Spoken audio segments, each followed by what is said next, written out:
मेरी क्या बात बुरी लग गई, मैंने क्या ऐसा कह दिया जिस पर तूफान खड़ा हो गया। अगर मैंने कारगिल की पहाड़ियों पर कुर्बानी देने वालों का यह पर्चा दिखा दिया और यह पढ़कर सुना दिया, तो इस जुर्म का सबसे पहला जुर्म करने वाला शख्स वो महान व्यक्ति है जिसने मुझे ट्रेन में खुद कर्नल अजीत साहब ने इस वाक़े को बतलाया था। और फिर उसके बाद उस वक्त का 1999 में इंडियन एक्सप्रेस की बहुत बड़ी हैसियत थी। उस अखबार में यह पूरा लेख निकला था जिसमें लिखा गया था that but only till the determined Muslim company of 22 grenadiers decided to launch an aggressive attack and repulse the Pakistani intruders. आगे लिखते हैं, द चार्ली मुस्लिम कंपनी, ये मैं नहीं कह रहा हूं जी, ये इतिहास कह रहा है। द चार्ली मुस्लिम कंपनी, चलिए ये इतिहास कह रहा है, मैं नहीं कह रहा हूं। मेरी जबान पकड़ी जाती है कि मैंने मुसलमानों का नाम क्यों ले दिया। मैं बस इतना कह रहा हूं कि हमारी कुर्बानियों को तस्लीम तो कर लिया जाए।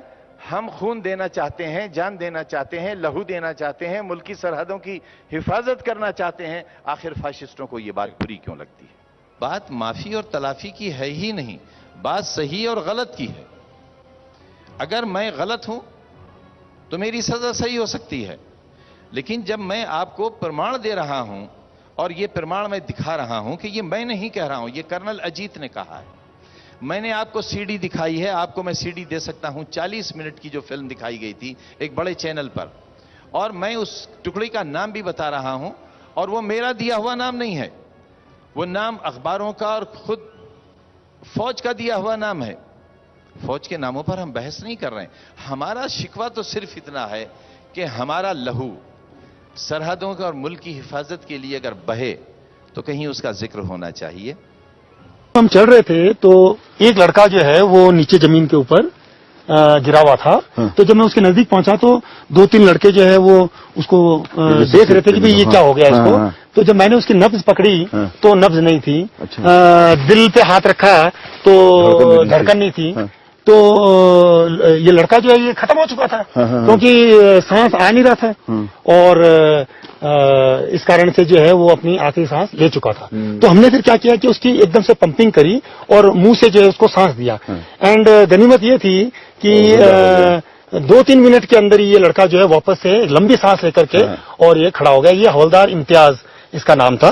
तो मैंने इसको कहा कि भाई अभी आप ऐसा है, आप ऊपर नहीं जा सकते क्योंकि अभी तो आधे से ज्यादा रास्ता बाकी बचा हुआ है। एंड ये लड़का जो है मैंने इसको नीचे भेज दिया।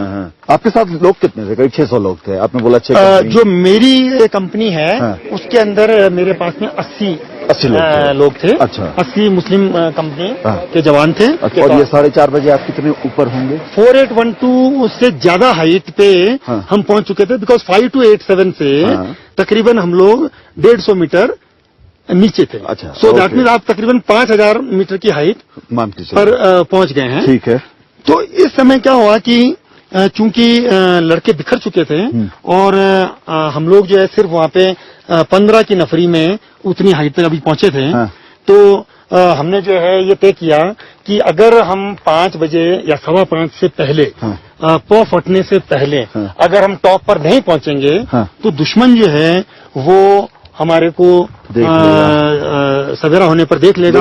और नाले के अंदर फिर कोई कवर नहीं है तो हमारा जो है वो जीना हराम कर सकता है वो। तो ये चीज हमारे दिमाग में थी। ये एक मंत्र था कि अगर बचना है तो खलवा रिज के ऊपर सवेरा होने से पहले पहुंचना है। तो जब मैंने ये 10-15 लड़कों को इकट्ठा किया और हमने फिर जो है हमारा ग्रेनेडियर्स का जो नारा है वो सर्वदा शक्तिशाली का नारा लगाया। और चूंकि लड़के मेरे मुस्लिम कंपनी के थे तो मैंने जो है उनको और जोश दिलाने के लिए और दुश्मन के अंदर जो है एक कंफ्यूजन पैदा करने के लिए हमने जो है नारा तकबीर अल्लाह अकबर का नारा लगाया। और ये रिपीटेडली हम लगाते गए।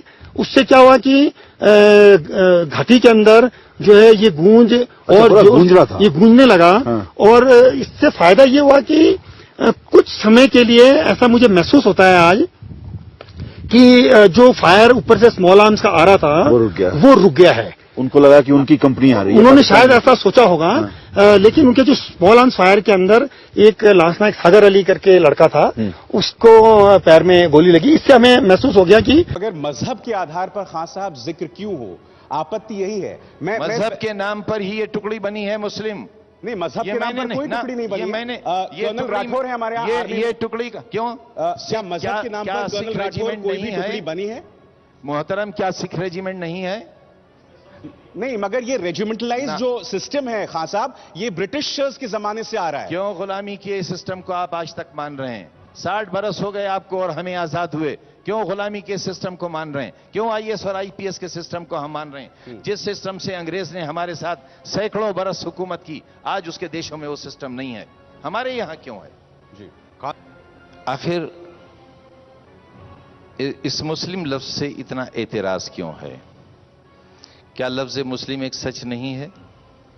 क्या आजादी के वक्त जब बंटवारा हुआ देश का 1947 में, क्या बापू ने यह नहीं वादा किया था कि एक संविधान होगा, कश्मीर से लेकर कन्याकुमारी तक सारे लोग एक ही आसमान के नीचे जिएंगे, एक कानून होगा, कोई धर्म का बंटवारा नहीं होगा, जात का बंटवारा नहीं होगा, औरत और मर्द का बंटवारा नहीं होगा, छोटे बड़े गरीब और अमीर का बंटवारा नहीं होगा?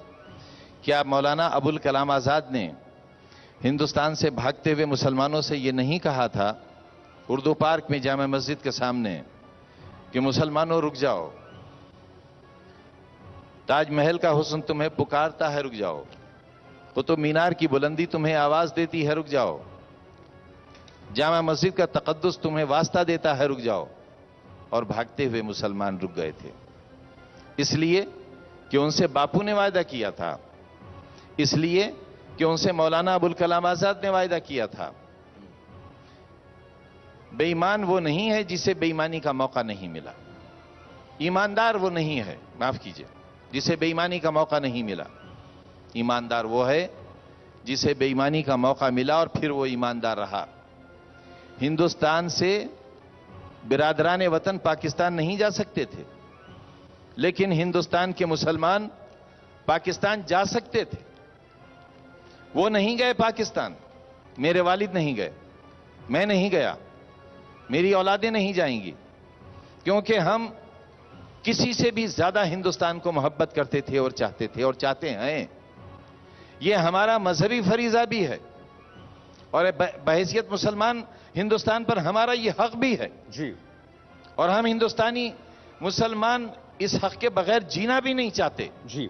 दरअसल उसी हक को हम मांग रहे हैं अपने, क्योंकि बड़ी आसानी से हमें आईएसआई एजेंट कहा जाता है जी, पाकिस्तानी एजेंट कहा जाता है।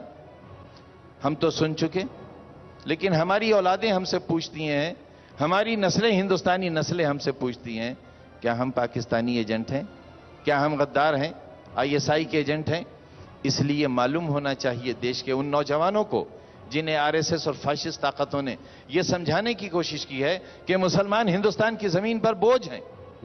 आजादी के वक्त इन्हें जाने के लिए दरवाजा खोल दिया गया था, ये क्यों नहीं गए पाकिस्तान जब धर्म के नाम पर एक देश बन गया जी। इसलिए आज ये समझाना अपने उन नौजवान बच्चों को और जवान बच्चों को समझाना जरूरी है कि बेटो, हम गद्दार नहीं हैं, हमसे नफरत मत करो, हमसे मोहब्बत करो। और ये जो कुछ भी उस दिन का बयान है हमारा, सिर्फ हमारे दिल का दर्द, तकलीफ है, और हम ये सीख देना चाहते हैं कि हम भी मोहब्बत किए जाने के काबिल हैं। चलिए हम